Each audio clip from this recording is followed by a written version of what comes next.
Willie Nelson has made countless friends, collaborators, and partners in crime over his 60-year career, but perhaps none have proven more reliable than Trigger, the battered and bruised guitar that's been by his side for half a century. Trigger helped Nelson refine his musical identity and transformed its owner into one of country music's all-time greatest superstars.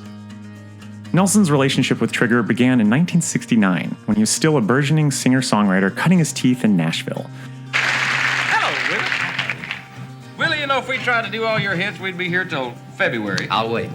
One night, after a gig at John T. Floor's country store in Helotes, Texas, a drunken concertgoer stepped on Nelson's Baldwin guitar and destroyed it. Nelson took the guitar to Shot Jackson in Nashville, who deemed it unsalvageable, but he offered him a replacement, a Martin N20 classical acoustic guitar. Nelson bought it for $750 and ordered Jackson to move the pickup from his Baldwin guitar into the Martin. That way, he could amplify the acoustic sound to fill large venues, something that had never been done before. And with that, Nelson bounced back from potential tragedy, and Trigger was born. Like any cowboy worth his salt, Nelson needed a trusty steed, so he named Trigger after Roy Rogers' horse.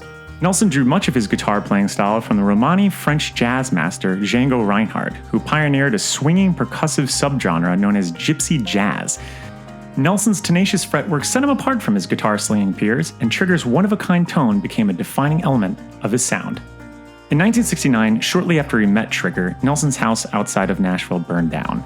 Taking it as a sign to leave the squeaky clean Music City, Nelson salvaged his guitar from the wreckage and a pound of weed, and relocated to his home state of Texas. Nelson settled in Austin, then the epicenter of a musical and cultural revolution, where a new class of rough-and-tumble artists blurred the line between country and rock and roll.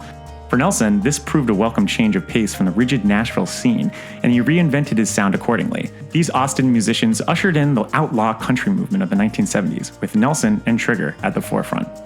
The 70s saw Nelson release a string of landmark albums, including Shotgun Willie and the chart-topping Red-Headed Stranger, which earned the singer his first platinum album and turned him into a superstar. The sparse arrangements on Red-Headed Stranger pushed Nelson's tender croon and nimble fretwork to the fore, arguably making Trigger a more crucial ingredient of the sound than any of his actual bandmates.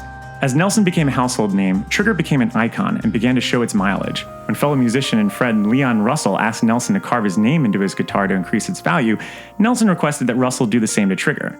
Since then, hundreds of musicians, athletes, and friends have autographed Trigger, transforming the guitar into a historical document of the last 50 years of pop culture. Naturally, life on the road has taken its toll on Trigger. Classical guitars are meant to be fingerpicked, but Nelson's use of a guitar pick and his furious strumming have worn a hole straight through the bridge. Still, Trigger endures. Just like Nelson himself, Trigger's scars weave a tapestry of musical and personal history. The guitar and the guitarist have become inseparable, each one spurning the other onward and adding more songs to the popular music canon. Nelson will likely keep making music as long as Trigger holds out, and vice versa. And as long as they have each other, they show no signs of slowing down.